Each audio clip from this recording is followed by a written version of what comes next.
My fellow Americans, I'm pleased to tell you today that I've signed legislation that will outlaw Russia forever. We begin bombing in 5 minutes.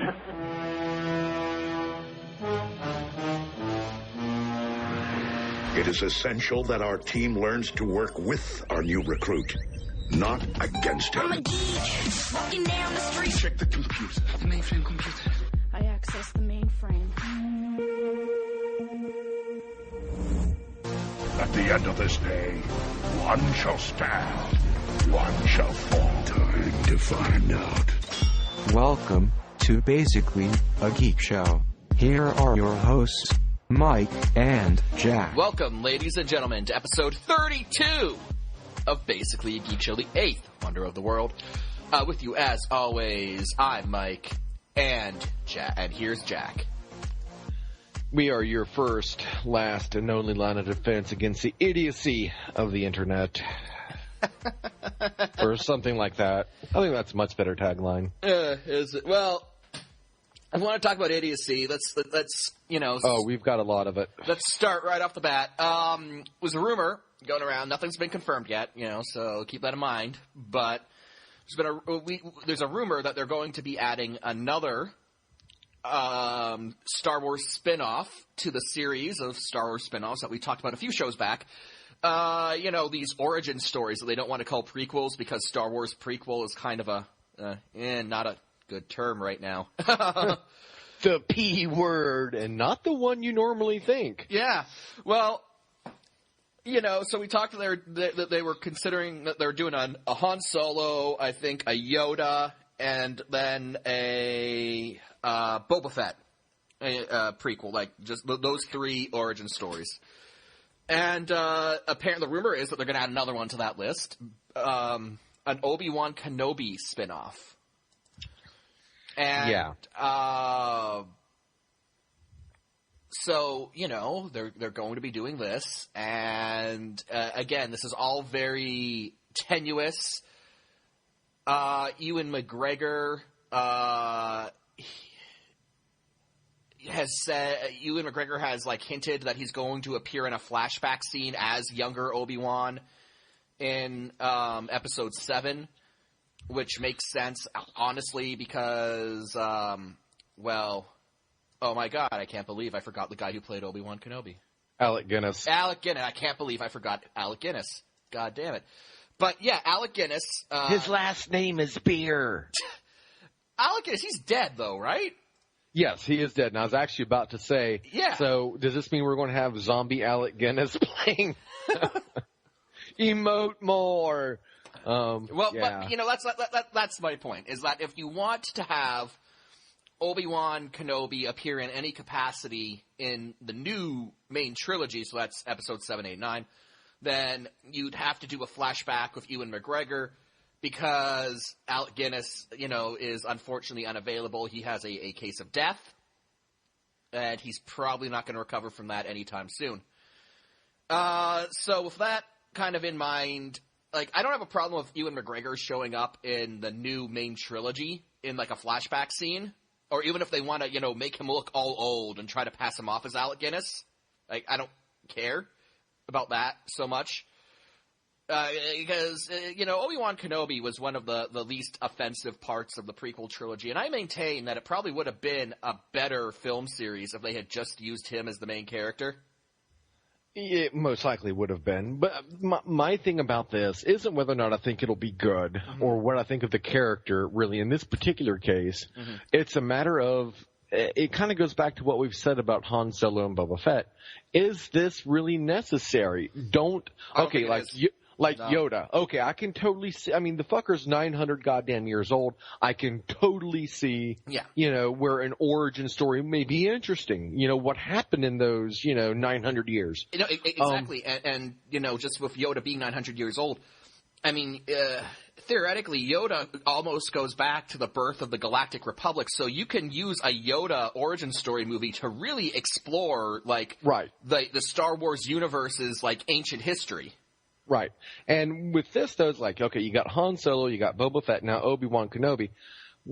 all of their quote-unquote origins or beginnings or whatever, they're very adequately explained, at least satisfactorily explained, in the movies. Like Han Solo. Okay, well, he's a smuggler dude, and his origins are pretty much being a smuggler dude. He worked for Jabba the Hutt, got into some shit, and then kind of stumbled into the Rebel Alliance. Yeah, Boba Fett, clone dude. I mean, his origin was very well covered in the prequels. In a shitty prequel. Well, yeah, right. But still, it was covered, and, I don't see the point to any of that. Obi Wan Kenobi. Again, he was Qui-Gon's Padawan, whatever. That's one of those words George Lucas likes to just make up. Yeah. He was, his student, and he did his thing, and that's how he got his start. And he killed Darth Maul. Right, and, Obi-Wan was documented as being pretty young in the prequels, so what can this possibly really cover? I mean... baby Obi-Wan levitating a spoon? I mean, there are two... You've got to get him tested for the midichlorians and the gayness. I think, there are two, avenues that you could go down of an origin story. And this is even assuming this is an origin story. Like, we don't know. They just say Obi-Wan Kenobi spin-off. So, well, yeah. So it could cover the shit between the first trilogy and the second. But you see, here's the thing. If they do that, there's nothing to tell. Okay, Obi-Wan, at the end of episode 3... Well, they could tell about how the fuck he forgot, Everything? Yeah. Well, I just assumed that was heat stroke. Okay, he's old and he's living on the desert planet with like 3 sons. Or 2 sons, okay? The dude probably had heat stroke. And then just forgot about like half the shit that he did over the past 20 years. But, I mean, that's the thing. If this is going to try to be like Obi-Wan's story between episode 3 and 4, like... Yeah, there's like 20 years, 16 years actually, I think, because Luke's supposed to be 16 in the first, in episode 4, so yeah, it would be 16 years. In the 16 years between those two, I mean... It's like, there's a reason that there's a time gap between those trilogies. Nothing happened. Right, exactly. Well, I mean, stuff happened, but not involving Obi-Wan. Well, stuff happened, but I mean, we know how the Empire's Rise came about. We know how its fall came about. Mm-hmm. Everything in the middle, at least as it pertains to Obi-Wan, is him going to be out in the middle of buttfuck Nevada somewhere, probably. It's basically just Obi-Wan in the desert, like living as a hermit in the desert, and he's just going to be like, "Well, it's fucking hot out here."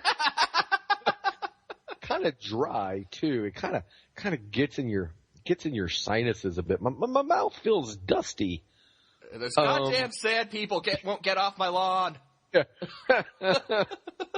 I mean, like I guess maybe you could. Well, no, because he wasn't even around for that. Evidently, what? I was gonna say you could do the formation of the Rebel Alliance. No. Here's the thing about that is that he's not really around for the formation of the Rebel Alliance. Like Obi-Wan, like the Rebel Alliance knew he was out there, right?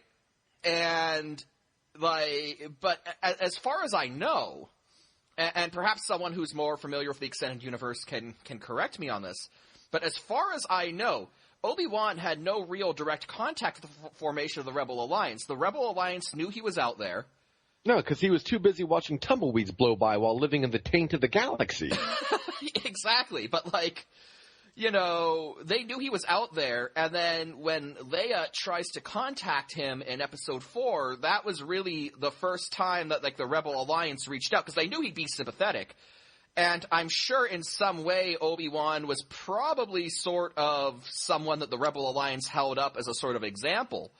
But, yeah, again, as far as I know, Obi-Wan Kenobi was on Tatooine for those 16 years and never, played a direct role in the foundation of the Rebel Alliance. Right. And, I'm sorry, go on. I was going to say, why can't we do one of these origin stories about a character that would be around, like, okay, Akbar. Well, let's have fucking Akbar. You know, him forming the alliance and everything. It's a trap. You know, at least it'd be funny. Or Princess Leia, even. You know, she was evidently involved in the Rebel Alliance shenanigans and whatnot. Hence her, you know, hologram recording or whatnot at the beginning. Your only hope, Obi Wan. Right. Yeah. You know, so she was there. Some shit went down. How did it go down? How was it planned? Was this the first Rebel Alliance mission? Was this like the first thing that they did? Or had they been around for a few years? You know, there's nothing explaining that. Yet, you know, we get, you know, movies about these other guys who really, there's not much to tell in most cases. And maybe with Yoda, we might find out about, well, no, because he was living out in fucking Swamp Gas, Georgia. Yeah, no. You know, Obi-Wan, Yoda. Yeah, Yoda's potential isn't an origin story. Trying to bridge the gap between episodes 3, because Yoda doesn't appear in episode 4, so the gap between episode 3 and 5 is basically just Yoda on the swamp planet, like, I don't know, being a Murloc. Smells like farts, it does. Live here I shall. You know, what the fuck? So there's not too much in that time period for Yoda either. So there's one, basically, I guess my main point here is that there actually is one aspect of the events that happens in the movies that they don't really expound much upon, that they could, yet they're they're relying so much on like how famous the characters are, that they're not, you know, taking the chance to go with maybe some of the lesser known characters, or, you know, smaller parts in the movies at least, and showing what they did that later on had larger impacts in the series. I mean, the other option is to explore Obi-Wan Kenobi's life before the events of Episode 1. So you could potentially talk about his role as a kid, kind of being inducted into the Jedi Order. Of course, then you're probably not going to use Ewan McGregor because, you know, he's quite a bit old for that sort of role. But and that just doesn't sound very interesting either. Well, we don't. I mean, there is a lot. There's a lot of gray area we can work with. We really don't know much about Obi-Wan Kenobi's family, you know, pre-Jedi Order. We know he's got a brother, he's got a mother, and he's got a father. And we know that, yeah, I'm not sure how you could really do that because, okay, Anakin's like 8 in Phantom Menace. Yeah. And Obi-Wan Kenobi takes him to try to get him inducted into the Jedi Order, and Yoda's like, he's too old. So 8 is apparently, like, too old. Like, you're already in the Jedi Order when you're 8, if you're a Jedi. So you'd really, he'd be really young when he was inducted into the Jedi Order. And so I guess you could do stuff where maybe Qui-Gon Jinn is training like a young Obi-Wan Kenobi, like their adventures when Obi-Wan Kenobi was like a kid. But, you know, Phantom Menace kind of proved that people don't really want to see, you know, little kid Jedis because that was stupid. It was. But on the plus side to that story, though, you could probably get Liam Neeson because it's not like he's got anything better going on at the moment. Yeah, because fuck it, why not? Well, you know, the CW turned him down, so. Yeah. He's probably got a pretty clear schedule. Though, did we actually mention that on the last episode? We did, yes, we did. Okay. Yeah, that when they announced that Ra's al Ghul was going to be the villain in Arrow Season 3, Liam Neeson. Yeah, I'm pretty sure we did cover it, but on the off chance that I'm remembering it wrong, Liam Neeson offers to play Ra's al Ghul in Season 3 of Arrow. Arrow says, thanks, but no thanks. Liam Neeson gets turned down by the CW. Yeah. I mean, at that point, yeah, anyways, yeah. There's left to do. So he's probably got a free schedule. So if they wanted to do that, they could probably get Liam Neeson to play Qui-Gon again. I wonder if he's, like, phoning Disney. Hey, guys. I'm open. Yes, Liam, we know. You told us this not even 2 hours ago. Okay, I just heard my phone ring. I thought it might have been you guys. So, that's how you'd have to do it. I mean, on the drawback, the drawback to that is that you'd essentially have, like, Qui-Gon training, like, a Obi Wan as a kid. And again, that's really something that didn't really work in the prequels when they tried to do Anakin as a kid in Phantom Menace. So, that might not be something they want to do. And other than that, again, the only real other option is to document Obi-Wan's years as he kind of slips into dementia in the desert. It's almost like they're trying to turn Star Wars kind of, at least in the way that the movies are designed, into the next Marvel universe. Well, no, that's exactly what they're trying to do. They want a steady stream of Star Wars movies. Like, you're going to have, like, the main series, which is going to be Episode 7, Episode 8, Episode 9. But then they're going to stagger those releases with the Han Solo movie, with the Yoda movie, with the Boba Fett movie. So that every year, you're not really going to go a year without a Star Wars movie in theaters. I don't know. I mean, I don't think it's going to be very successful to reverse engineer that. Yeah. I mean, it worked for the Marvel movies because these were guys that really hadn't had big screen adaptations done well or done at all in a lot of cases. And so, I mean, that was a good thing to do, to reintroduce these characters and to, show what they do, who they are. This is Star Wars, though. Mm-hmm. I mean, all of this is already in place. We already have a good feel for these characters, and most of this shit's already been explained. Mm-hmm. It does kind of go back to that, because one of the criticisms of the prequel trilogy was, and to be fair, I never really kind of bought into this because it was all incredibly reactionary.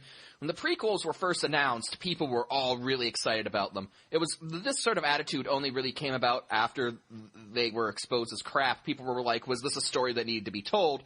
Because theoretically, you didn't need these movies because the first trilogy explained in detail what happened to, what the prequel trilogy story was. Obi-Wan says, Darth Vader was your father. He was seduced by the dark side of the Force, and then he became a jerk and killed us all.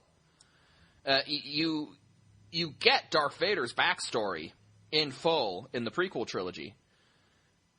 I mean, in the original trilogy. So, like, people, after the prequels came out and were, horrible, people were saying, oh, well, this wasn't a story that had to be told. And I disagree with that to an extent, because I don't think anyone would be saying that if the story was told well. Right. The question here is, what is the story? Now, in this case, you're talking about the origin of arguably the arch-villain of the second trilogy. I mean, you could make an argument that the Emperor was, but he didn't have all that much screen time. And then he just gets tossed off a fucking... Well, yeah, but I mean, then he still got fucking tossed down this fucking electro pit, what the fuck ever, like a little bitch. Mm-hmm. And that was that, But Vader, he was very present. He was very, Vader was the iconic villain of that series, yes. So, yeah, exploring his origins via film does make sense. But in these... and especially since none of that had actually really been shown. It had been told but not shown. Now, we're talking in these cases, especially in, like, Boba Fett. His origin was pretty much shown. I think when they're talking about, like, a Boba Fett... I think when they talk about a Boba Fett origin story, they're going to try to explain, like, what was he doing before we see him in Episode 5, Empire Strikes Back. Like, what was he doing? Like, I guess the idea is that because he's a bounty hunter, you could probably make a movie about all, like, the cool bounty hunter space adventures that he had. But if he was doing anything all that interesting, wouldn't it have been mentioned? Like Darth Vader, what he did was worth knowing. So they told that, and then later on they showed that in the first trilogy, or the second, whatever, the prequels. They showed it there. And it was mentioned. Now, Boba Fett, they didn't really mention what he did, except that he was a bounty hunter. And then later on in the prequels, they showed his bare bones origin of how he was quote unquote born. And then there you go. Okay, well, that's how he got his start. He's a bounty hunter. Okay. Of course, I never really got the huge fan affinity for Boba Fett anyways. He has the most retarded fucking thing I ever heard, but he's got a cool look to him. Like, so he does? I never noticed. Like, people tend to like the way his armor looks, and he was kind of quiet. So he kind of had that sort of like quiet, mysterious, badass vibe. But if you actually look at Boba Fett's actions in the original trilogy, he's not really worthy of the praise he gets. I mean, he gets killed. Boba Fett is killed by a blind Han Solo in Return of the Jedi. Wah, wah, wah. You know, blind Han Solo takes him out. By accident. Han Solo, stumbles back and then knocks Boba Fett into the sand vagina. What a way to go. So, yeah. But, Boba Fett's popular for reasons, so I guess they figure that they can have, cool space pirate adventures or something. I suppose. But, yeah, I mean, I guess long and short of it is, oh my god, Disney's putting its penis in the Star Wars. I really hope that this Obi Wan Kenobi movie is just 2 hours of, Ewan McGregor sitting in the desert being like, it's hot today. Just like sure yesterday. Is hot, I tell you what. It's them damn sand people would have been fucking off in my tool shed. And again, what a shitty job hiding from the Empire, Obi-Wan. You use your last name in you use your actual last name in your alias. I am Ben Kenobi. And you live down the street from Vader's relatives. Really? Really? Witness protection fail. I don't know what's sadder, the fact that he thought it would work or the fact that it did work. I would say the latter.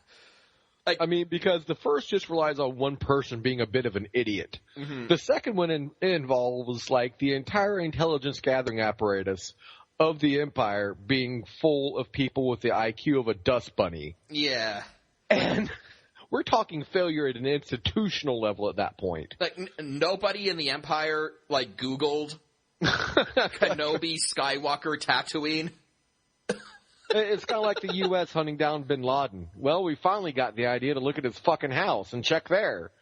Has anyone checked his house? Oh. It's just crazy enough to work. BRB pizza. Yeah. History. So, that was great, though. That fake Bin Laden Twitter handle for BRB pizza. Yeah. That is great. Oh God. But yeah, so that's pretty much the short and the long of that, I guess. Yeah, that's Star Wars. Yeah, like I said, I hope we just get Ewan McGregor sitting in the desert for 2 hours, bitching about it's a dry heat. Yeah, it's a dry heat. So, okay, so we're gonna jump right in to Venom. Yeah. Now, we talked a bit about this last week, and we actually got some listener feedback on it about how, they were people more or less kind of got what we were saying when we said that Sony is trying to sort of squeeze multi-character universe out of one franchise, that being Spider-Man. And how, this was kind of a shaky proposition. And now, we're kind of getting news about Venom, the Venom movie. Which, if there is, this is one that could probably work. Venom had his own comic. Venom had his own comic, yeah, but at the same time, that a lot of people argue that this is a case of overexposure in the comic book level. At the end of the day, Venom is a villain, and you could say, Venom, he kind of became an anti-hero. But, I don't know, it's kind of like when they made that Catwoman movie with Halle Berry. Like, yeah, I kept thinking, like, how the hell is this? How the hell is this a movie? Where's Batman? Like, where's Batman? I feel like Batman should be here. And so I have a feeling I'm going to go through all of this, and I'm going to watch this. I'm like, does Venom... Can you really do a Venom movie without Spider-Man? And Andrew Garfield has been very coy about the role that he's going to play in a lot of these spin-off Spider-Man movies. We might get Spider-Man in it, but so far everything has been about Venom. Wonder if Liam Neeson's called them. I can play Venom. You're too old. I can look young. Shut up, Liam. Stop. Lose our number. But as one of our listeners put it, brought this to light. From the original Spider-Man movie, 2002 onward, every single Spider-Man movie has made less than its predecessor.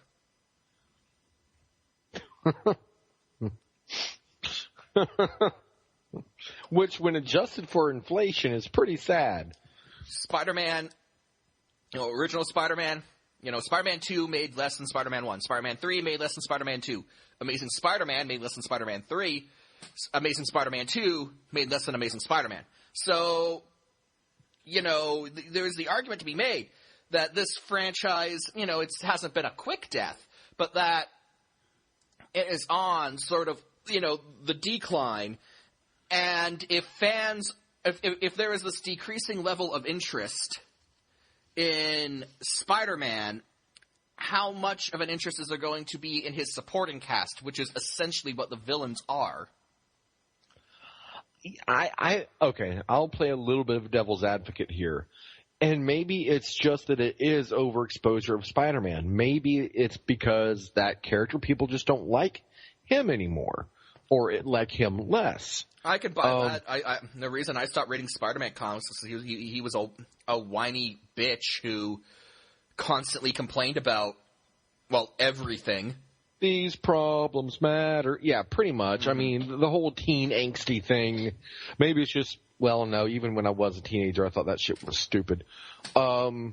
So, but maybe especially, I get it, and from a certain aspect, this whole make a movie surrounding a villain or an anti-hero,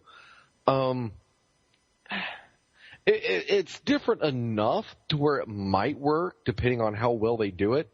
If it's going to work, it's going to work with Venom. Mm-hmm. If Venom flops, then they just need to fucking give it up and let Marvel have the rights back. They won't, of course, as long as they can milk a few bucks out of it. But I'm just saying, for the good of all of us, that's what should be done. But with Venom, there's enough there that's interesting to where it could be good if they do it right. If it meets the expectations or maybe even surpasses them. Godzilla has kind of restored my faith that things that you wouldn't think should work out can. So maybe this can be one of those where everyone's like, what? Mm-hmm. And it ends up, being a hit because it is different. It's, a superhero movie, comic book movie that's following the villain instead of the hero. It won't have any of Spider-Man's whiny teen angsty bullshit to weigh it down, and they can just maybe make it kind of badass. What, you didn't like Amazing Spider-Man 2 being, half about Peter Parker's failing high school relationship? Nah, not really. I'm sad. I'm going to go home and listen to my shitty iTunes playlist. Yeah, plugs. But no. And that's always been my thing with the Spider. On one hand, I like the Spider-Man character because of the wisecracks and everything like that. I do dig that. Yeah, but Tony Stark can give you that plus alcohol. Right, exactly. Or, if we could just get a fucking Deadpool movie. With Deadpool, he's owned by Fox. So if he was, he'd be in that Fantastic Four X-Men universe that Fox has got going on. Yeah, which, that would, oh my God. Deadpool and the Fantastic Four. Deadpool sneaking onto the flight with fucking Reed Richards. Hilarity would ensue and probably end with Reed Richards' suicide, and the world would be a better place. Reed Richards is a jackass because, you know, I know it's been retconned a bunch of times, but in the original comic books, Reed Richards and Ben, I can't remember the thing's last name. Ben, it's G. It's Ben something. Ben G something. Anyway, Ben and Reed are the only two who really have any business being on that launch. Ben being a pilot and Reed being a scientist. Sue Storm is just, Reed Richards' girlfriend, and Johnny is her 16-year-old brother. So Reed Richards is just like, I just brought my girlfriend and her brother on board the top secret NASA flight. Oh, and then Ben flew us through space herpes, and now we have superpowers. But yeah, they actually, a couple months ago, there was test footage released or leaked or whatever, 3 minutes worth of Ryan Reynolds playing Deadpool. I haven't seen it, but I heard it was pretty damn good for 3 minutes worth of test footage.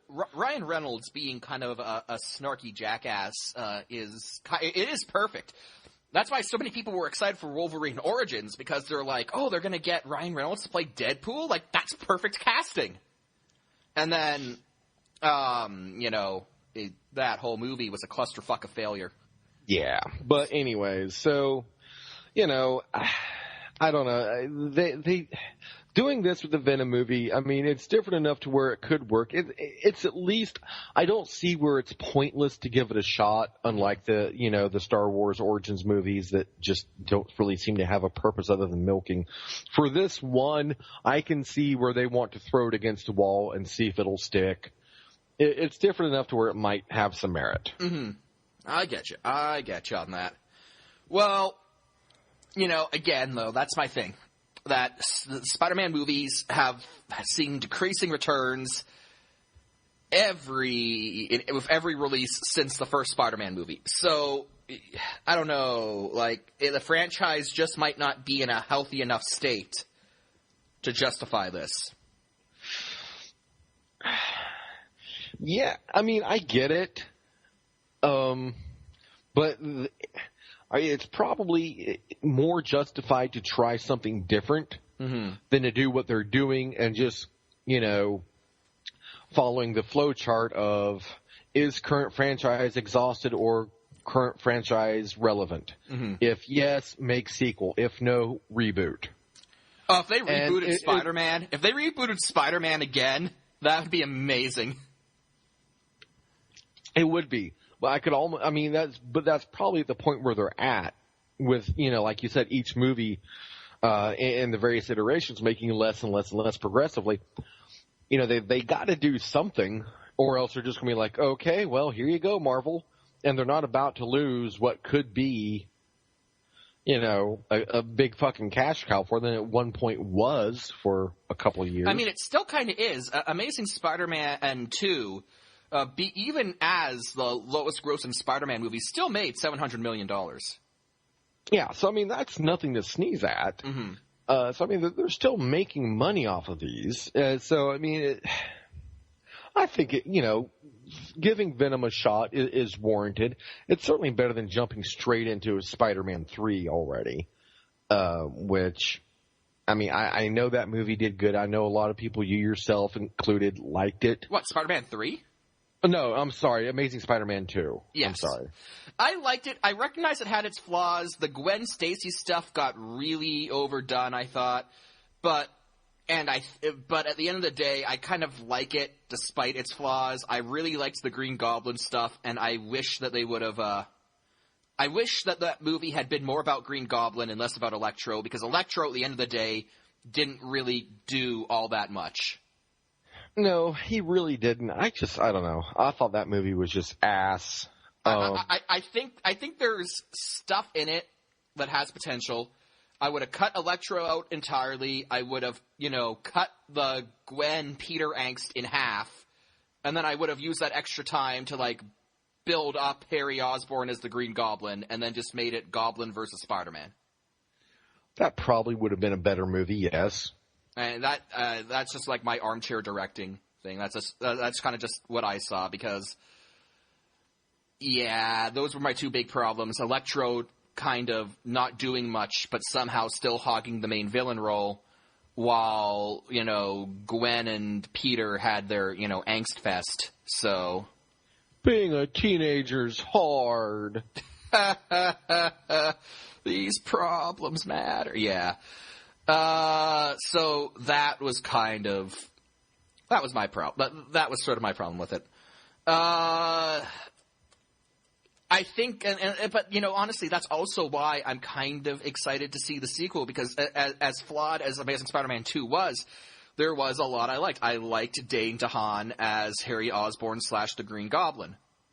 I like kind of that subterfuge Black Ops crap that they're doing with Oscorp. I'm not happy that Norman Osborn is apparently in this movie universe been relegated to, like, dead. Well, he's a head in a jar. He is a head in a jar, yeah. And, you know, they'll probably stick his head on, like, a robotic goblin body or something. But, you know, there's stuff I like about it. I like kind of the mystery. They described it they described Oscorp very vividly when Amazing Spider-Man 1 first came out. They described Oscorp as being sort of this Tower of Babel type place where, like, all these dark things are happening beneath the surface. And I like that idea. I like what they've done with Oscorp in this new series. I like Dane DeHaan as Harry / the Green Goblin. And Andrew Garfield, you know, I maintain I feel that Andrew Garfield is the superior Peter Parker to what's his face? Tobey Maguire. Tobey Maguire, yeah. Well, yeah, I mean that's duh. I mean, so the Amazing Spider-Man 2 had a lot of missteps, yes, but I also think that there's a lot of potential here. So, you know, I'm interested to see where they go further in a third Spider-Man movie. And I'm not even necessarily opposed to Venom. The idea of a Venom movie, it's just, I've never seen this sort of thing work out. Like, it kind of works on a comic book, but you see, the thing about a comic book is that comic book sales are actually rather small in scale. Like, if you can sell 10,000, like, I think the average is around, like, 10,000 an issue. Like, if you can sell 10,000 of an issue, it's, you know, that's a good month for a comic book. That's a much lower threshold. You just have to really convince everyone who's really into Venom to buy the Venom comic book. That's not all that hard. The problem is, can you convince a movie-going audience to care about a villain where the superhero won't really make an appearance? Like, can you make people care about Venom? Can you make enough people care about Venom on his own to justify making a Hollywood blockbuster financially viable? Can it be done? Yeah. Mm-hmm. Will it be done? We'll see. Mm-hmm. But I mean, I think, you know, they're doing a stupid thing safely. If you're going to take a villain out of that, you know, universe and give him his own movie, Venom is the guy to do it with. Mm-hmm. I mean, they're doing something that's risky and kind of arguably stupid, but they're at least doing it intelligently. Mm-hmm. They're taking, you know, the most well-known villain, the one most people would want to see, and they're building it around that. And, you know, again, I say why not? I mean, at least it's not another fucking Spider-Man movie. Mm-hmm.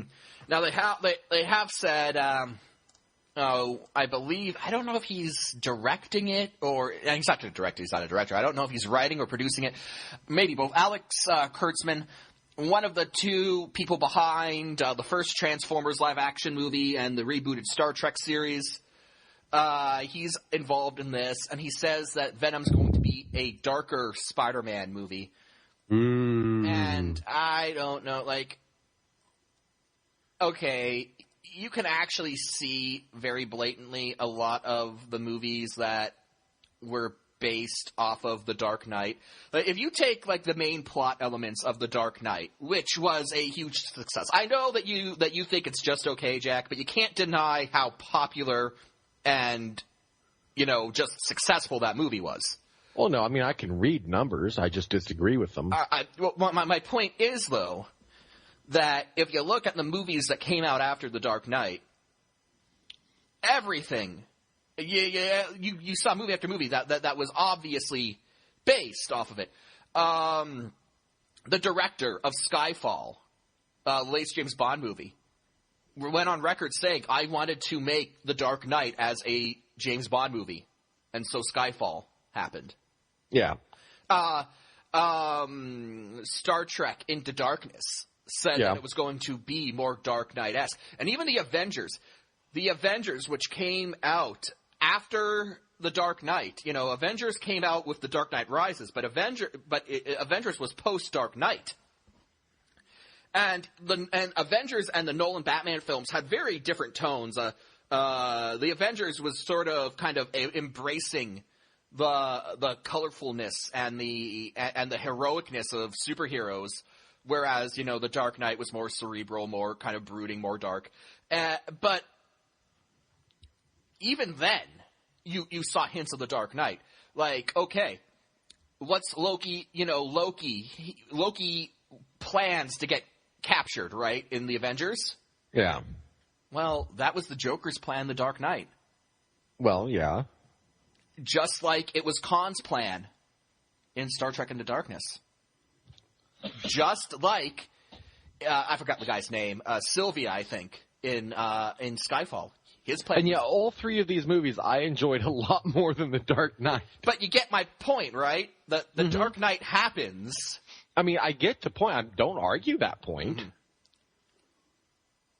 Yeah, they've copied it. Okay, and? No, I don't know. My point. Okay, my point is that it's not enough to just copy something. And some of these movies more successful than others. Avengers, very highly regarded. Skyfall, very highly regarded. Star Trek Into Darkness, mixed reviews.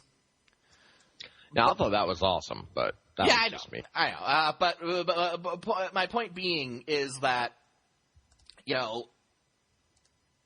take one of the reasons that the Dark Knight worked was because Batman, when you get down to who Batman is, he needs to be dark and gritty.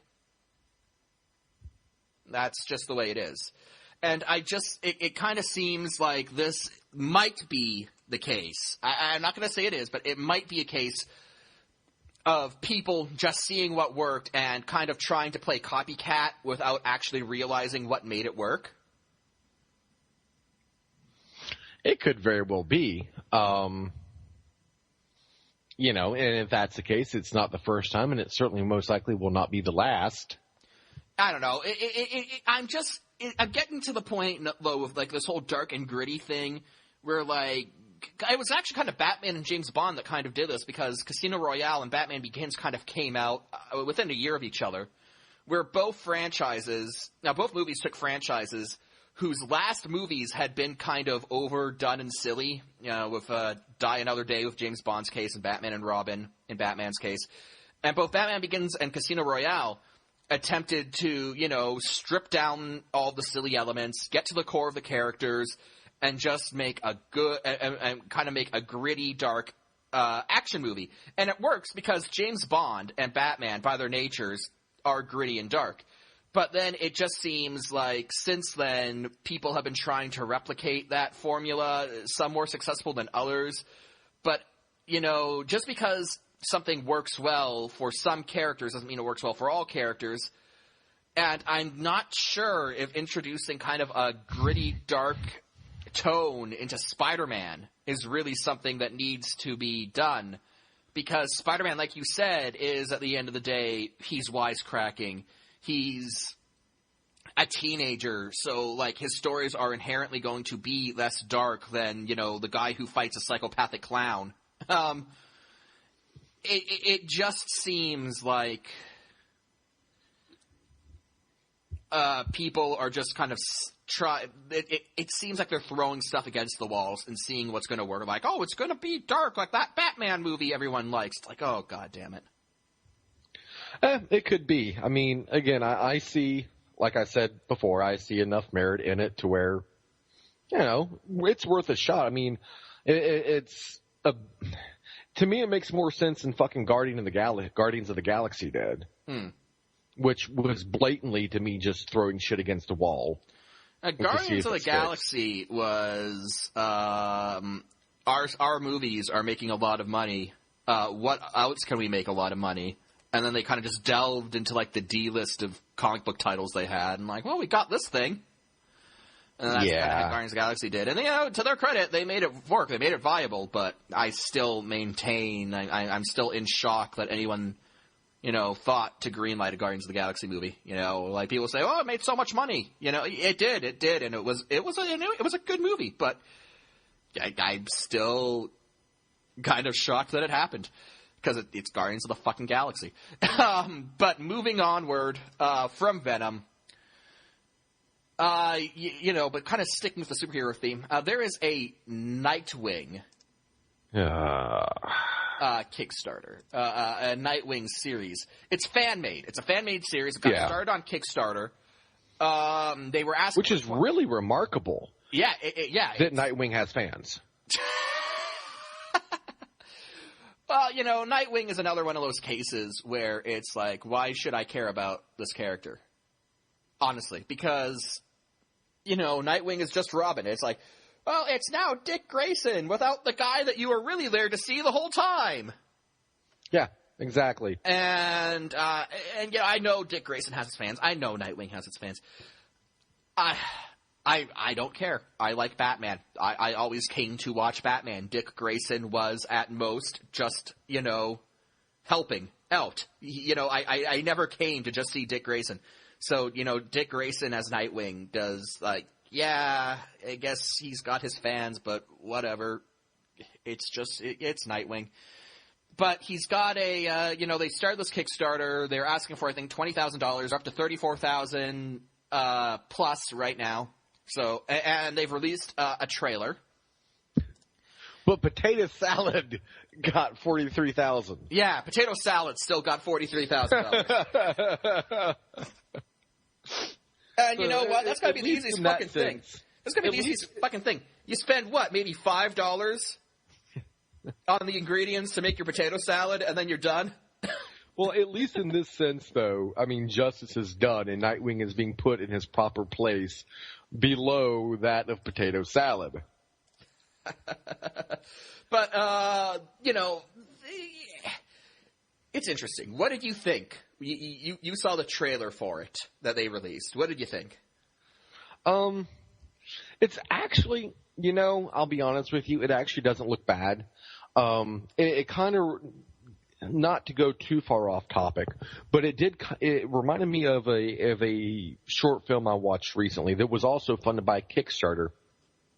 And it's a Star Trek short film. Mm-hmm. And I told you about this the other day. We haven't discussed it on the show yet. Mm-hmm. But it's actually got the guy that plays Tom Zarek from Battlestar Galactica and all this other shit. The CGI by the way, he also played Apollo in the original Battlestar Galactica series.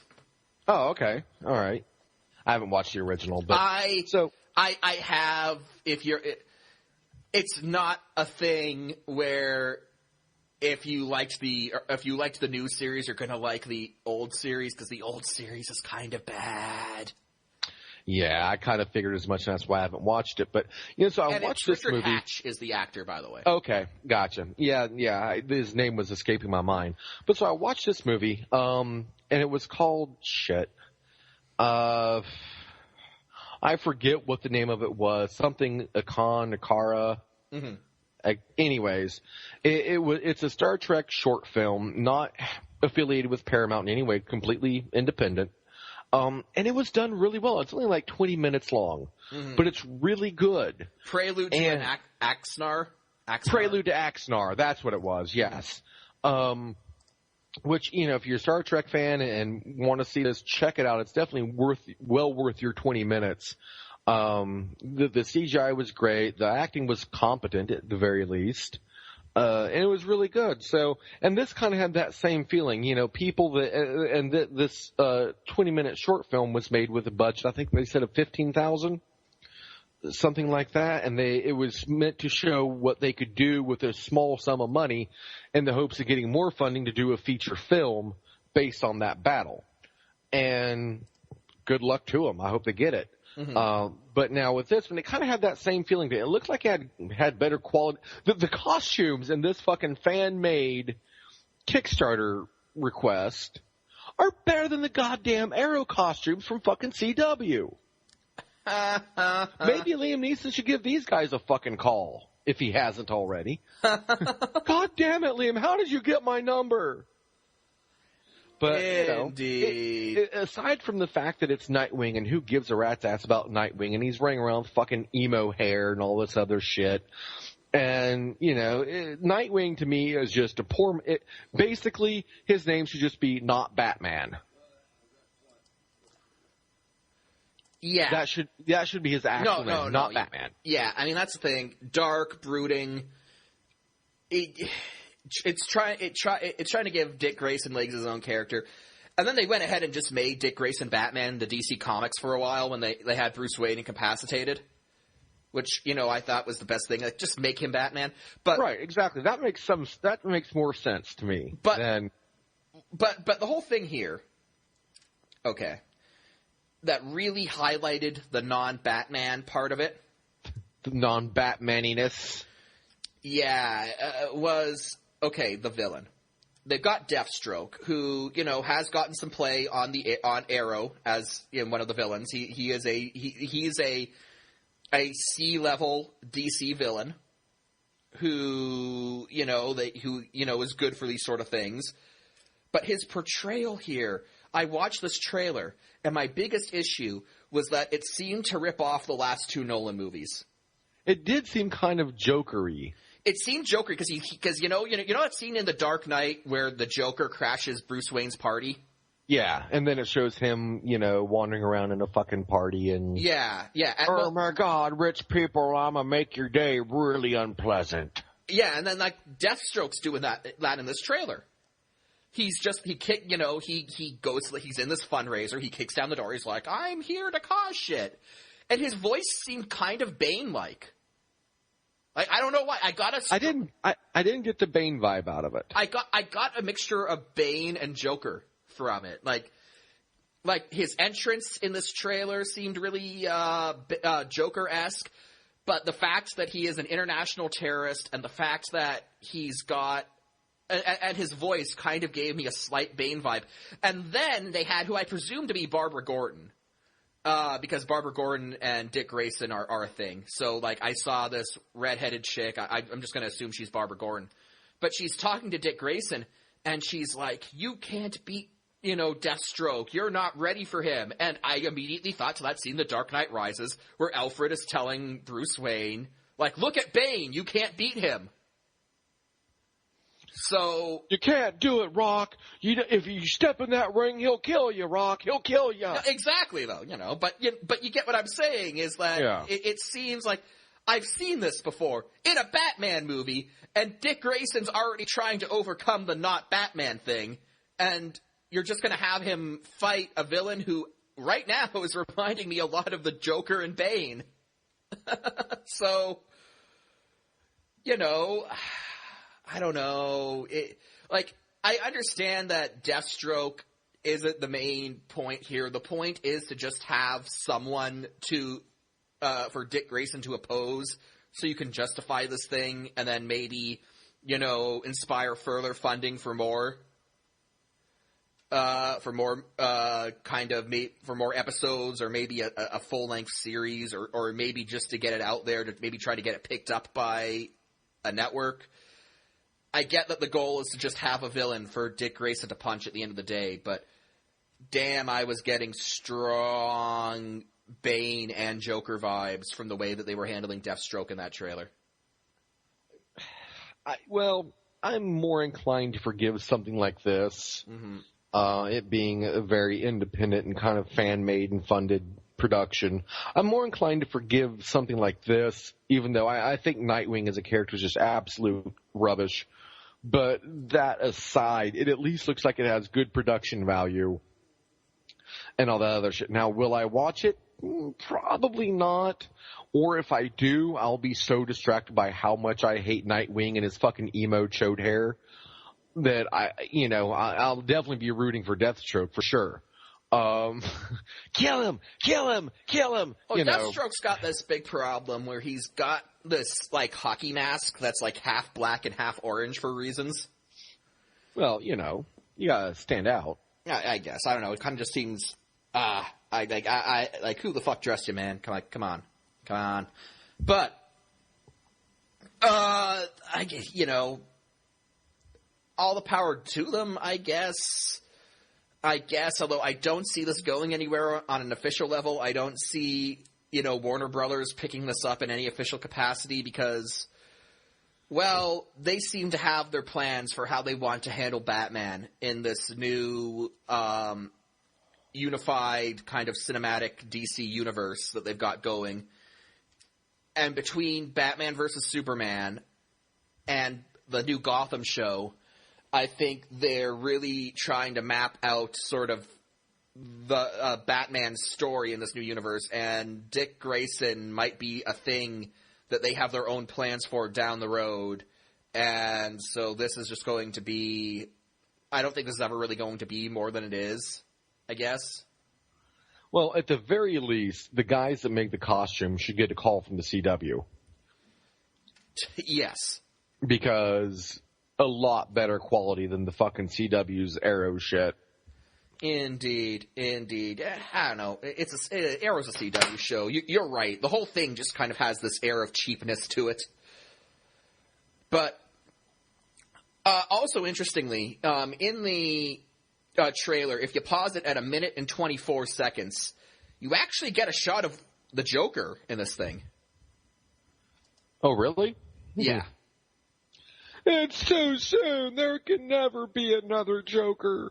Oh, calm down. Calm down. Your irrational Heath Ledger hatred.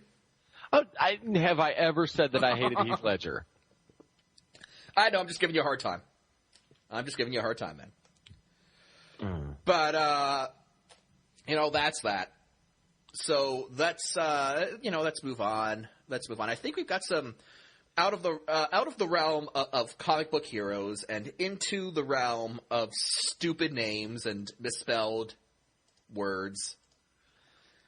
It's trendy. It's keeping with the times. It's edgy. It's rebranding the brand to better reflect their position as innovators in chicken.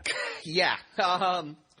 So I think we talked a bit, maybe a few months back, about how Matt Smith, known as the 11th Doctor in Doctor Who, was going to play a yet unannounced role in a Terminator reboot.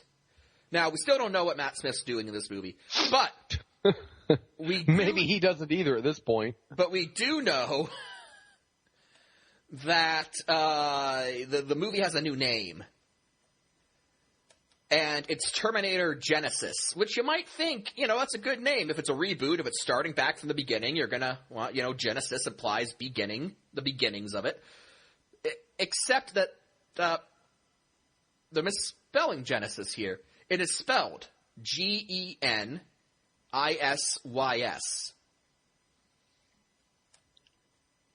Genital systems. Apparently, this came from Arnold Schwarzenegger himself, which makes sense as his English has never been all that great. Now, the idea came from Arnie, or the news came from Arnie? The idea, apparently. Oh, wow. Yeah. I don't know. Like, I just remembered of, the thing that came to mind was, Sci-Fi, when they rebranded. Siffy. They became Siffy. Siffy. And so now it's just like Genesis with a Y. Like, I don't know. It's one of those things where you just kind of look at it and you're like, why? Yeah, I don't know. This just seems stupid. Like, okay, look, a Terminator movie is going to have image problems right off the bat because Terminator 3, not well received, and Terminator Salvation, not well received, with Christian Bale doing his Batman voice for a whole movie. Though I liked that movie. I liked Salvation. I thought it was really good, actually. Of course you did. What was wrong with it? I don't. Actually, no. I tend to agree with you in that I'm not going to defend it, but I think it's much better than a lot of people make it out to be. I mean, it's a hell of a lot better than Terminator 3. I don't know what the fuck was going on with that god-awful piece of shit. But my point being, though, that, Salvation did not really perform well. So, the Terminator franchise kind of, reeling. They're trying to reboot it, get things back to basics. I just don't know how a name like misspelling Genesis in the title is going to work, because you're going to flash that on screen for that first trailer, and people are just going to laugh.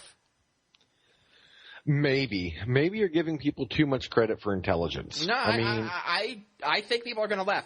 And that is not what you want, okay? I saw the M. Night Shyamalan movie Devil. When that movie's trailer first premiered and the words from director M. Night Shyamalan came on screen, people laughed. And that movie bombed. So, laughter, and if it's not a comedy, you don't want laughter, when people see your trailer. Yeah, it's no surprise that when they did the trailers for After Earth, no one mentioned Shyamalan's name in that trailer. Like, they laughed, man. They laughed. So, I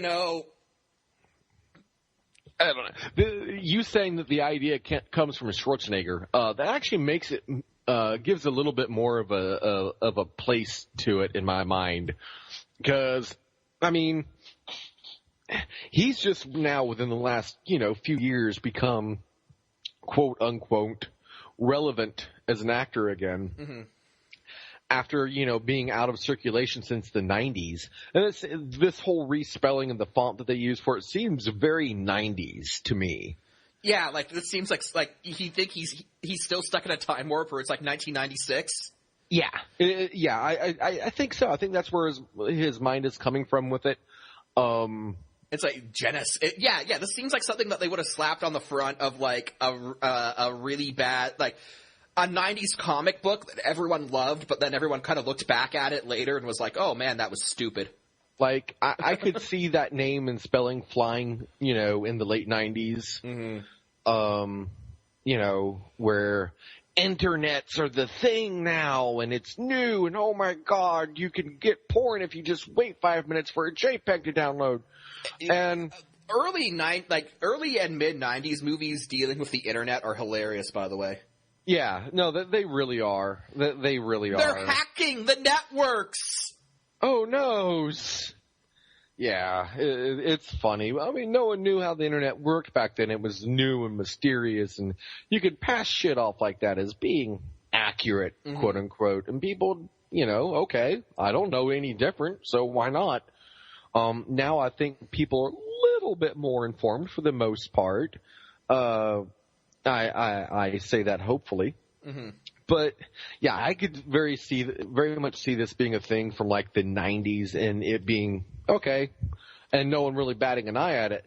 Now it's maybe I think it seems a little bit more odd to you than to me, and maybe that is the age gap between us coming through a little bit. Mm-hmm.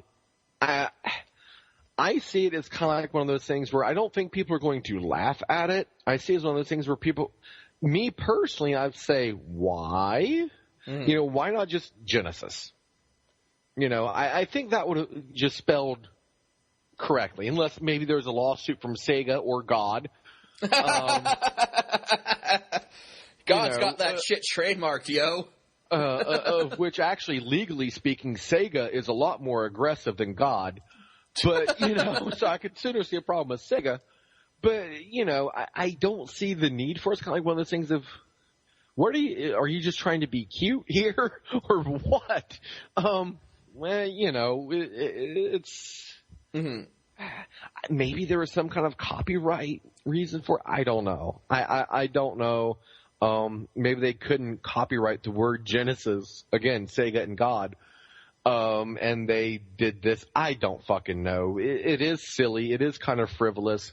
I don't think it's going to hurt the performance of the movie any. I think, if it's good, it'll still do well. It's not going to kill the movie. It might have a few people being like, why did they do that? Kind of a thing. I don't think it's going to be any kind of long-term detriment, though. Mm-hmm. I don't know. Stupid at the least. I don't think it's going anything more than, harmless idiocy. I just don't think even that is something that this franchise can avoid. They kind of have to put their best foot forward, and this seems like not doing that. That foot was lopped off a long time ago. That best foot. Well, let's move on to something that I don't know. I have to admit, I'm a bit interested in seeing. There is a new Dracula movie. Yeah. It's called Dracula Untold. And if you want a basic summary of the plot, if you've ever seen Bram Stoker's Dracula from the 90s with Gary Oldman, it is that first scene stretched out to feature length. Yeah, and minus the fucking boob hair. So I'm down. I don't think there was boob hair in the opening to that movie. Well, no, that's what I said, minus the boob hair. This movie will be minus boob hair. Mm-hmm. And for the people who are like, boob hair, what the fuck is he on about? I don't mean hair on boobs, but no, God, that's gross. No, there's a scene where Dracula has, like, his hair done, but it looks like a pair of fucking titties on his head. Yeah. And for me, that just ruined that goddamn movie. From that second, I condemn that movie as garbage. It's actually and have really not good. Even attempted it. I'm not watching a movie where a guy's got his hair done to look like a pair of fucking tits. He doesn't wear it for very long. That's not a mitigating factor, sir. The fact is that it was done. Someone thought that was a good idea. Yes, this is the thing we're going to do. Let's make his hair look like a giant pair of fucking tits on his head. Mm-hmm. That's the problem. But yeah, now this movie actually, now I can see a lot of people who are really heavy into the vampire thing, really heavy into the Dracula thing. I'm sure they will find something to complain about, and I look forward to hearing their rantings. I honestly don't think they have much to complain about because, let's face it, after Twilight, we need as many real vampire movies as we can get, and for this movie, it looks like it might have its flaws, but at least this has taken vampires back to, their roots. True. That is a valid point, actually. I mean, if you're going to fuck around with Dracula, now's the time to do it, as long as he's not sparkling. And at this point, the fans are ready to accept anything where there's a real goddamn vampire again, instead of, I mean, we've got Luke Evans as Dracula. I don't even know who the fuck that is. Luke Evans is, I'm trying to pull up his filmography to see what else he might have been in, to maybe jog your memory. Let's see. Here's the part where Mike rattles off a lot of movies I haven't seen. Did you see the last Hobbit movie? Desolation of Smaug? No. Oh, okay, that's his, See, I told you guys. I told you. Well, that was his last. That's like his biggest movie on here, and yeah, if you didn't see that, did you see the movie The Immortals?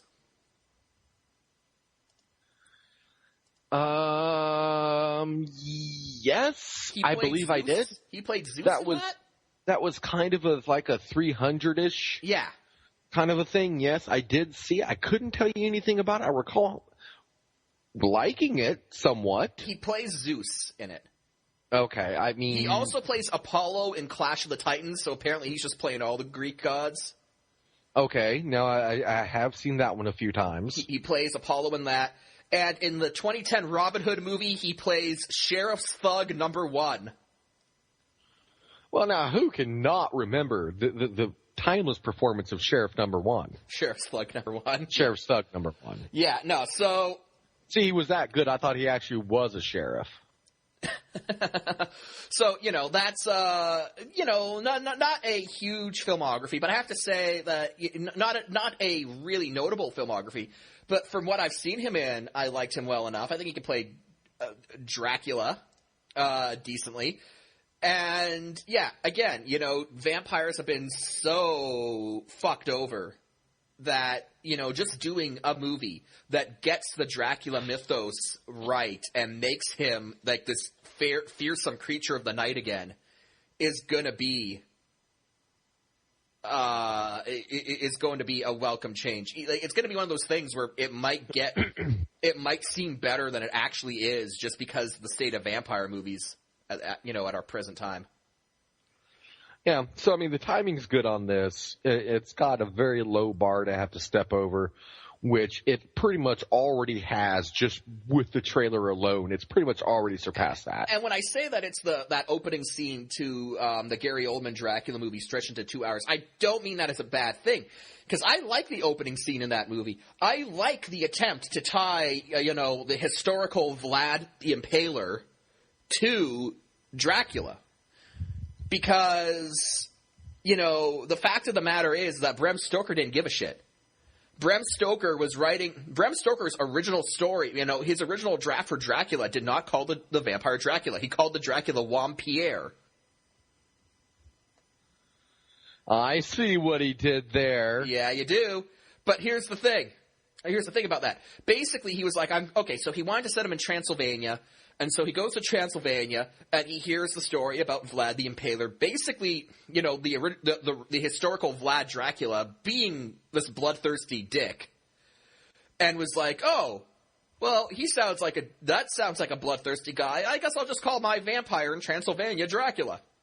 So he does, but there was really no attempt to reconcile the fact that this vampire named after this historical character, there was no attempt to reconcile that story. So Bram Stoker's Dracula attempts to do that very well, in my opinion. And now this is just taking that story and really kind of going places with it.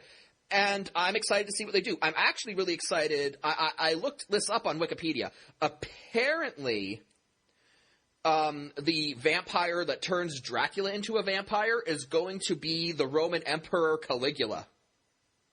Makes sense. Apparently Caligula, they're going to say basically Caligula became a vampire and then he turned Dracula into a vampire. And you know what? I dig that. That's a new part of the mythos. That's not something that's been explained. But, I like it. Like Jack said, it makes sense. Caligula was a sick motherfucker. So, I can believe it that he would get the vampire herpes at some point during one of his orgies. Would that be like them perpies? Verpies? Probably. Burpees. And then, Dracula, I'm looking forward to it, actually. It looks like they're going to try to make him more sympathetic, obviously, because, it is a movie. They're going to try to make him into an anti-hero kind of thing. They're kind of portraying him as being up against the wall against the Turks. And here's the thing. Vlad the Impaler was up against the wall against the Turks. The difference is that Vlad the Impaler, the whole impaling thing, kind of rubs people the wrong way these days. So, Vlad the Impaler is kind of looked back as sort of a psychopath. I guess this is going to try to sort of explain it away, saying, he was a man without choice, and then, in order to defeat them, he became a vampire. I don't really mind any of that. I like the attempts to tie the character in with the historical person. I think it'll be fun, and it'll hopefully help rehabilitate vampires some. Hopefully, get the Twilight stink off of the genre, and we can move on from there. Hopefully, to bigger and better things. Agreed. Looks like it'll be at least passable, and again, by comparison, it should be downright good. Although I do know that you were not happy with the song they used in the trailer. God damn it. Yeah, how many 80s songs do we have to fucking rake over the coals? Everyone Wants to Rule the World. I believe it was Tears for Fears who did that. And, do we have to do this? I'll tell you exactly why they're doing it. Because all the kids who see the movies these days they don't know. They don't know. Like, fuck, I barely remember a lot of those older songs in the 80s. I was born in 87, so by the time I grew up, a lot of these songs were old news. Kids today, they don't have any fucking idea. So you put the song like, oh, that's a good song, and then you tell them, oh, that's actually a cover of an 80s song. They're like, what's the 80s? Yeah.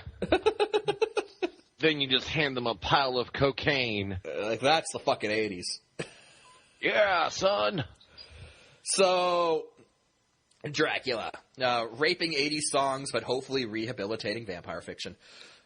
I guess, so we're going to swing back to the world of comic books. And the character known as the Vision has been added to Avengers Age of Ultron.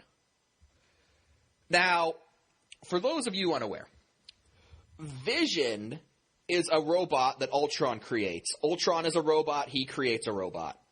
And it's kind of like this kind of cycle thing, because, the Avengers create Ultron, Ultron turns on the Avengers, Ultron creates Vision, Vision turns on Ultron. It's one of those deals. It's about the hubris of creation, or some such. Ooh, metaphors. But, the thing is, I'm curious. We've got the original 6 Avengers. We've got the Scarlet Witch and Quicksilver. Now we've got Vision. Is Age of Ultron perhaps entering Batman v Superman territory? I think so. Which, based on Marvel Studios' strategy, as it's been explained to us, I don't like it, but it makes sense for what they're trying to do, which is just saturate so many movies that they've always got something going, like you're talking about with the Star Wars movies, Mm-hmm. They want to always have one of these movies out and in circulation. Mm-hmm. And, of course, that's going to be, I think, to the overall detriment of the franchises, to the detriment of us as well, because we're just going to get sick of them and stop watching eventually, I think. Mm-hmm.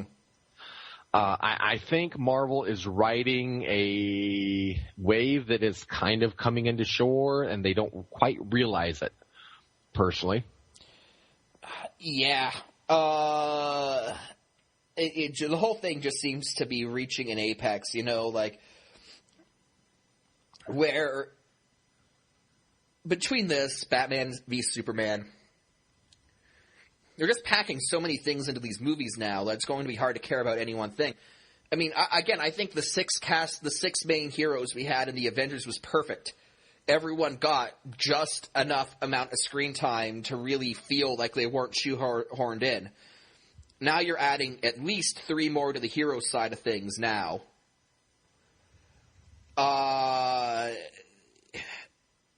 It just seems like it's going to become untenable at a certain point, because then what are you going to do for Avengers 3? You're going to take the 9 heroes you had for Avengers 2 and then add more? I mean, assuming Ant-Man's movie makes money, he'll probably be – you can probably write him in for Avengers 3. So, at what point does it stop, or at what point do they not stop, but the movie then just becomes unwatchable? And – we've seen this before. X-Men 3 is like the perfect example of this. Although I suspect once Batman v Superman comes out, that'll become the go-to of what happens when you just overload everything. Probably. I think Avengers 2 is getting to that point. Maybe even equal to it. I'm a little bit more biased towards liking the Avengers because I hate Superman so much. And I really don't, besides Batman, I really don't like any of the DC heroes. So there probably is a bit of bias there on my part. I kind of like Green Lantern. I did like the most recent movie of Green Lantern. That's a bad movie, Public Defender, if I ever heard one. But, beyond that, I wouldn't call myself a Green Lantern fan, I wouldn't call myself a Green Lantern fan either. I just like, I like him, I guess is the best way I could say. Like, I don't read his comic book. I don't read his comic books, but I like him in the animated fiction, in the film, in the films, and the DC animated films that I've seen. I generally like, Green Lantern. I'd probably say he's my second favorite DC hero after Batman. Then there's, I'm just saying, like, I know Avengers built up a lot of goodwill, but is this going to be a thing where after the initial hype of this movie wears off, people are like, there was a bit too much going on? Because, you've got to take a 2.5... Let's just assume it goes long and goes 2.5 hours. I don't see an Avengers movie going 3 hours. I don't see them doing that. But, so let's say this goes 2.5. Let's even stretch it to 2:45. That's still not a lot of time to dole out to the 6 heroes from Avengers that are all returning, plus the 3 new heroes. And the 3 new heroes haven't been in any DC animated, Marvel cinematic films. Right.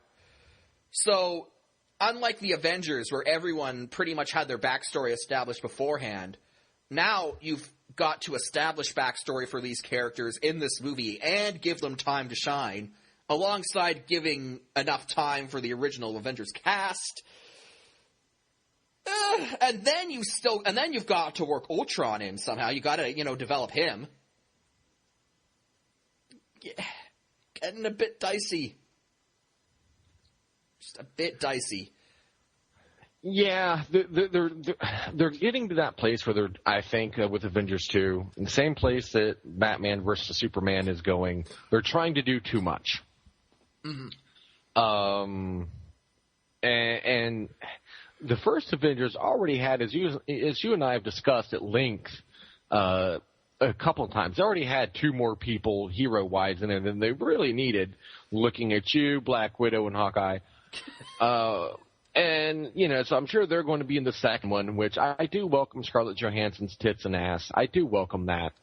Hawkeye's just kind of whatever. Nobody cares, Hawkeye.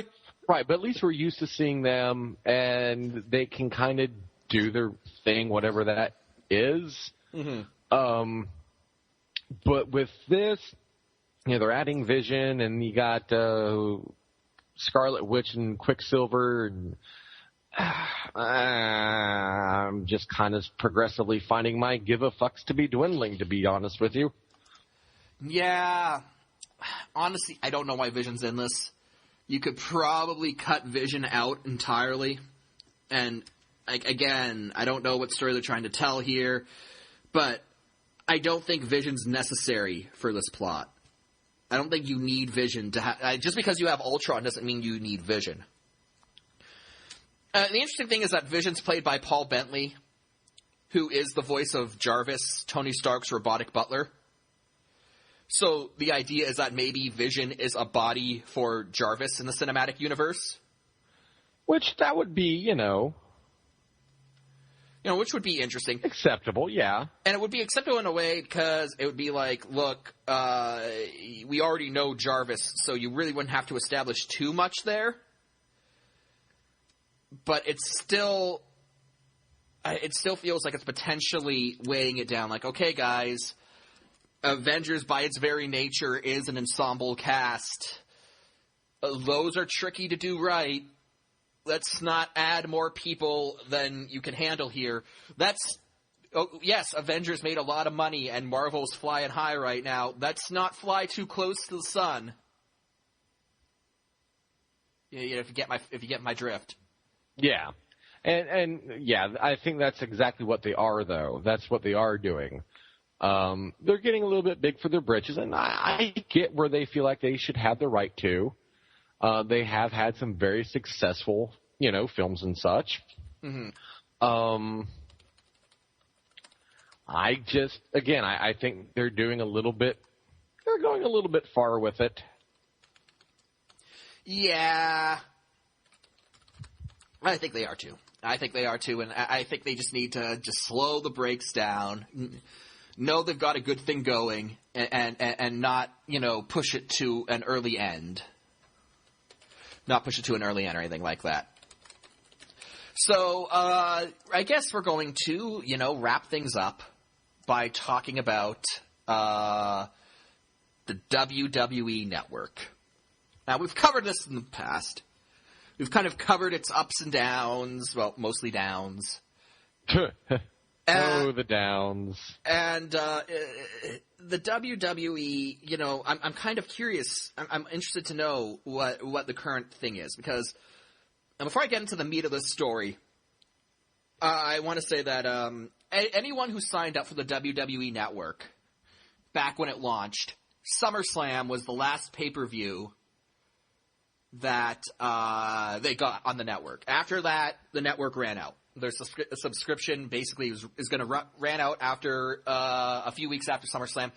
The first pay-per-view for the next billing cycle is Night of Champions. Right. We've talked a bit about, the potential pitfalls in the Cena-Lesnar rematch. I'm not going to talk about that. Instead, I want to talk about something that happened on Raw last night. So, Roman Reigns is being built up as the next big star.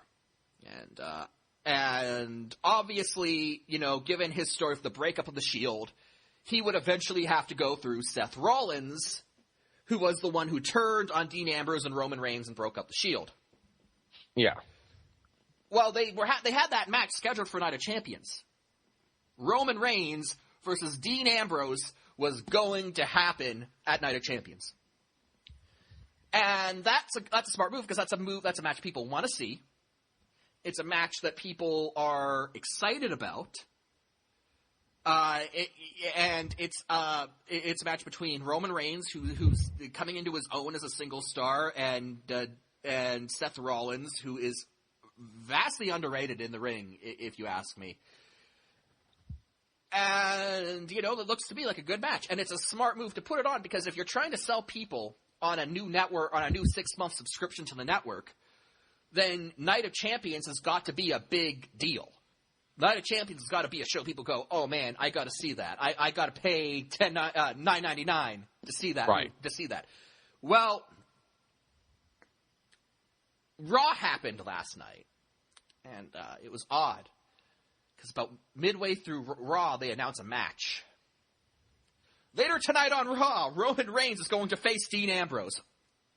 What? The fuck? This is supposed to be at the pay-per-view. Okay. So then, match comes out. They both come out, and I'm thinking, maybe there's going to be some sort of shenanigans. Yeah. Because Seth Rollins is aligned with the Authority, that being Triple H's faction. So one of Triple H's lackeys, Kane, has been a thorn in Roman Reigns' side for a month now or so.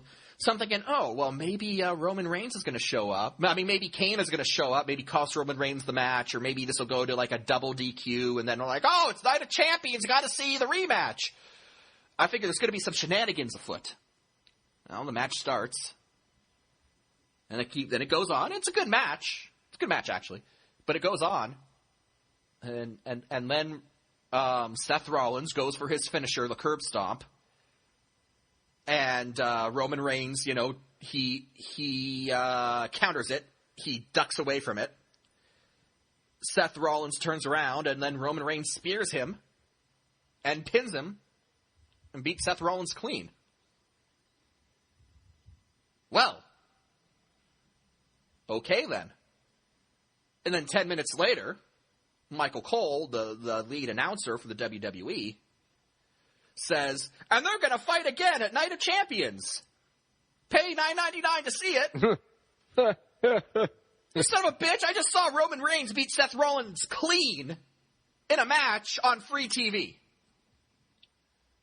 The fuck? Why not just have Brock Lesnar defend the WWE title against John Cena? Why not just have the whole show on the Raw before the show? Oh my gosh. So if I'm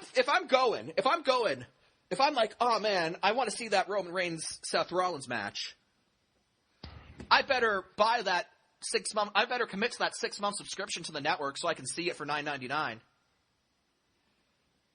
Well, I don't even have to spend $10 on it now. I've got it for free. I got it for free on live TV. Didn't have to pay a dime for it. And fuck, Raw's on basic cable. I don't even need the fancy cable package. Unlike I do for hockey.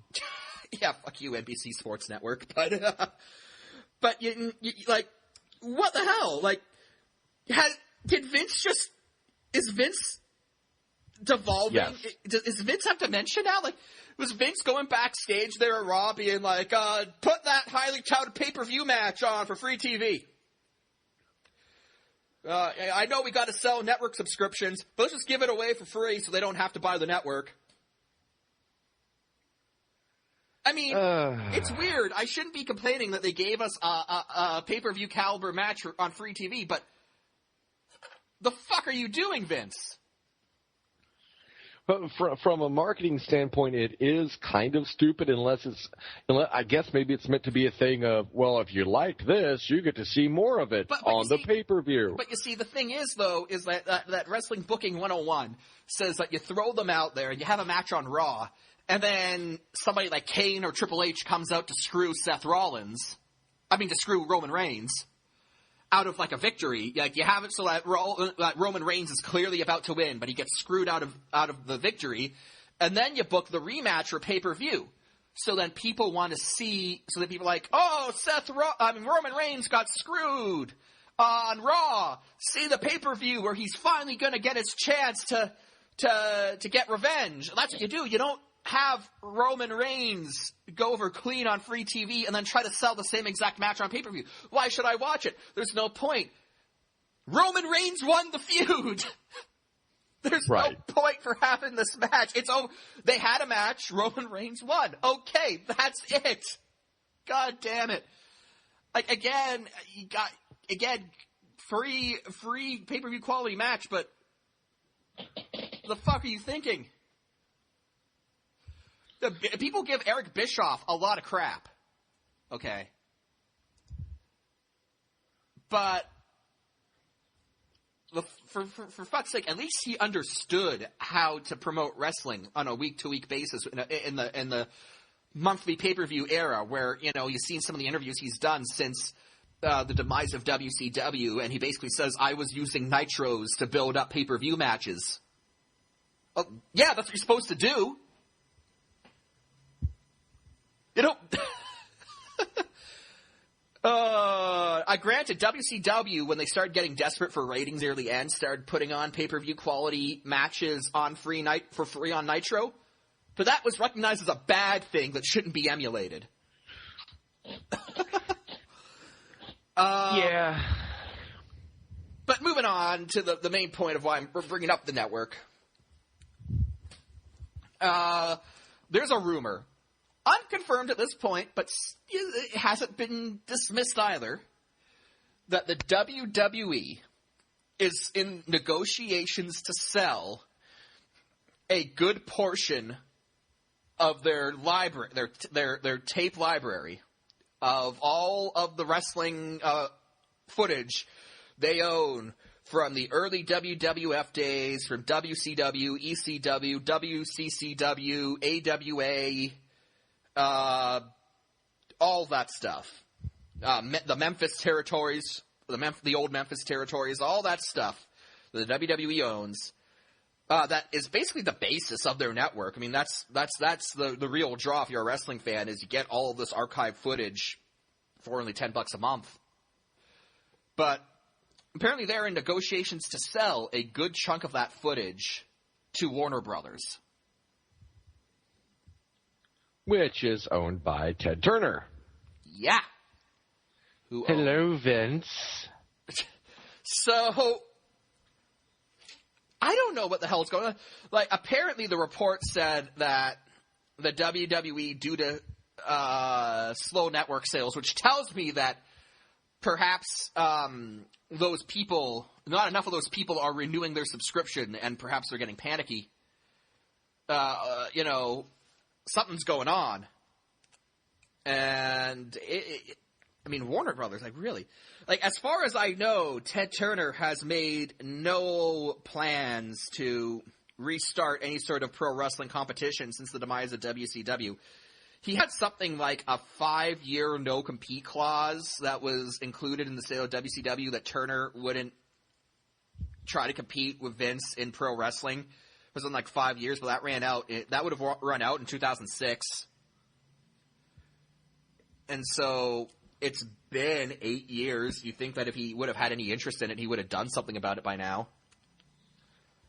Right. So, do you think this is their backup plan then for, okay, this network is going tits up, maybe a plan to discontinue it and then maybe they're going to hawk the whole goddamn network over to Warner? Maybe they're going to try to reinvent it, maybe some sort of media partnership with Warner. Maybe they're going... Or maybe it's a simple case of WCW archive footage. Time Warner owned WCW. The thing is, okay, maybe they're trying to do some sort of cross-promotional thing where it's like WWE and Warner Brothers are coming together to bring you some WCW archival special. I don't know. Well, okay, here's my question. Them doing this, potentially selling this huge chunk of their archived footage over to Warner, depending on what Warner chooses to do with it, doesn't that further remove reason for anyone who would want to buy into this goddamn network? If Warner's making it available through other means, then a huge draw of this network is that archived footage for a lot of people. And so, doesn't this further shoot that in the fucking foot? It does. I don't know what to make of this, honestly. The wide-eyed kind of naivety when I first heard about this, I'm like, maybe they'll sell the assets for WCW back to Time Warner. But I realized that would be a stupid thing to do, on their part at least. That's not going to stop them, evidently. So that alone's not going to stop them. So, I don't know. And how can you even do that? The WCW World Title has now been fully unified with the WWE World Title. I don't... How would that work? I think we need to make this a new segment on the show entitled, What the Fuck is Vince Doing Now? Because this whole thing,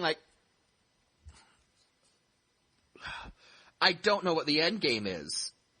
I don't think they do either. I don't know what would Warner want with it. Like I said, Time Warner's been out of the wrestling business for 13 years now. They've been free to dabble in the wrestling business for 8 years now. And they haven't. So, what do they want with it? Is this a case where WWE approached them, and if Warner is interested in it, what are they going to do with it if they get it? Home video releases? I guess maybe that's it, because I know, obviously being part of the same corporate empire, Warner Brothers handled the home video releases of WCW's pay-per-views back in the day. Maybe this is some kind of thing to get so that Warner Brothers can, release some of those old pay-per-views on DVD again? Maybe? But then again, doesn't that just further shoot? Okay, is Vince making a trade-off of, long-term royalties from distributing the rights that he currently owns, based on that? Is he making the trade-off and just cashing out in one lump sum? Is the company in that big of a trouble? I can't say that it's not. Basically, has it started cannibalizing itself? Well, that's always been the fear, because WWE still runs their own still runs their own home video network. Like, WWE Home Video still produces content on DVD that, you know, you figure that the DVD, the WWE TV market and DVD market and the WWE network are two aspects of the same business that would cannibalize each other. I don't know. I mean, when you say, is the company in this bad shape, it's hard to argue that it's not. Even if they hit 1 million by the end of the year, they're still losing 40 to 50 million in terms of revenue loss. I don't see how you can lose at least. I don't see how, when your best case scenario is we lose $40 million on the year, I don't see how that translates into healthy financial situation. Well, maybe it does to Vince. You don't know him. You don't tell him how to run his business. Not for lack of trying. You don't know him, son. Yeah, I know, right? Not for lack of trying. But I mean, that's just what's going on here. I don't know. Like, is the network just this much of a drain? That because it wasn't too long ago, it was only like 2 months back in July where they had their second quarterly report and they outlined all of these plans to make the network viable. Or we're gonna cut the budget down in 2015. We're gonna do this, that, and the other thing and they've got on this huge $9.99 marketing blitz to hammer home the great deal that it is. Unless you live in Canada and Rogers. Which is weird because if you don't, you're totally fucked. Yeah, the only way I can get the WWE network is through Rogers, and that's $11.99. But I see all of the commercials on WWE. It's like $9.99. Like, fuck you, I don't get it for $9.99. But I mean, they're going on this huge marketing blitz, but they're apparently talking to Warner about it. They're losing 50 million. They're probably going to lose between 40 and 90 million a year, depending on how those subscribers at the end of the year shake up. Like, and on top of that, the whole thing's a mess. I mean, they want us to pay $9.99. I mean, they want us to pay money to see a pay-per-view now that had one of its marquee matchups shown on free TV with a clean finish. Yes. I mean, the fuck? Yeah. You'll still buy the network, right? I don't know. Like, why? Because $9.99. I mean, there's got to be, like, it must be a goddamn madhouse. Going on at WWE Network. They must have no idea what the hell they're doing anymore. Like apparently there's a power struggle going on behind scenes. Triple H, who has been criticized, for his career as an in-ring wrestler, but has apparently kind of earned the love of some of the more hardcore fans because Triple H is, if nothing else, very appreciative of the history of wrestling.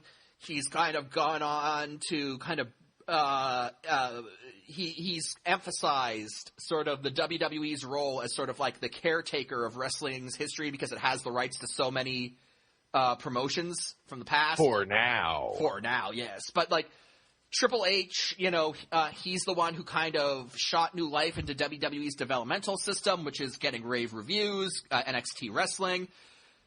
But there seems to be a power struggle between Triple H and Vince McMahon. Like, apparently, Vince McMahon wants to do certain things certain things certain ways. Triple H wants to do them different ways. And Vince McMahon and Triple H are sort of now butting heads behind scenes from what I hear. It sounds like nobody really knows what the hell's going on in WWE anymore. And that, sir, is the most interesting match of all. Oh, man. I'm waiting for, the stars to align. It's kind of like the trailer to Iron Man 2, where they're like, Tony Stark, when the blood is in the water, the sharks will come. And now I just kind of want this perfect alignment of, Eric Bischoff and Warner Brothers to sort of, collide. And then Ted Turner's like, It's time to take it back. That would be interesting. Oh, yeah. I mean, that's that would be hilarious. Like, that would be hilarious. Like, if WWE's financial situation gets so strained that Ted Turner's like, I'll give you like $1 billion because what the fuck is that to him? Yeah. He'll be like, I'll give you like $1 billion for all the rights to WCW. In this jar, Vince, is a $1 billion bill, the only one in existence. All I see is sand and barbed wire. It's at the bottom. Go for it, Vince. Why? And he goes for it. Oh, it hurts so much, I know!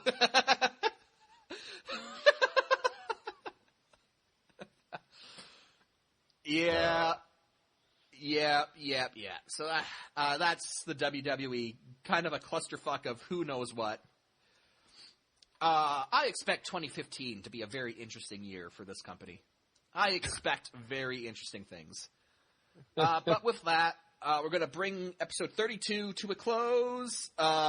Basically a Geek Show. You can catch us on Twitter, of course, at A Geek Show. Email us at basicallyageekshow@gmail.com. We're on Spreaker, Stitcher, iTunes, YouTube.